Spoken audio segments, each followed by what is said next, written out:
Hi guys, patuloy pa rin po tayo sa ating gawain na pagkukugon. At yan nga sa video ay ang aking biyanan na si Tatay William. Dito po kami sa taas ng White Beach, Puerto Galera. Nagkakarit po kami ng kugon dahil po marami po nag-order sa atin. After po ng deliver natin dito sa isa nating datihan ng kumukuha ay meron na po ulit kasunod. At meron na naman tayong project kaya tuloy po ang ating pagkakarit ng kugon sa halagang 10 piso per tangkas. Ay ginagawa po namin yung pagkakarit at ang proseso ng pagpapatuyo hanggang sa pagtatangkas o pagtatali at pagbabandal po ng ating kugon at ready na po ang deliver. Yan, sa pagkakataon na yan, nasa stage pa lang tayo na tinatanggal natin yung gabo ng bawat kugon na ating nakarit o napatuyong kugon na pwede na talagang suklayin o suyudin guys. Ngayong buwan ng October, National Indigenous People Month, ay lubos kaming nagpapasalamat at pinapakilala namin yung aming gawain bilang mga katutubong Iraya Mangyan, lalong-lalo na dito sa bahagi ng White Beach, Puerto Galera, extending doon sa Abrad Ilog, kung saan marami ang ating kasamahan ng mga katutubong Iraya Mangyan na tuloy sa pagsusumikap sa gawain, showcasing our activity at skills bilang mga katutubong Iraya Mangyan, mga gawain para makilala kami bilang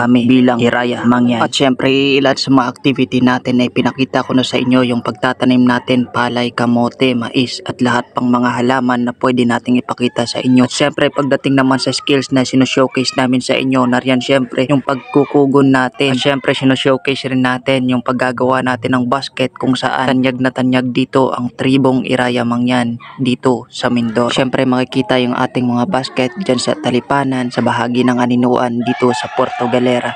Maraming salamat po sa lahat ng sumusuporta.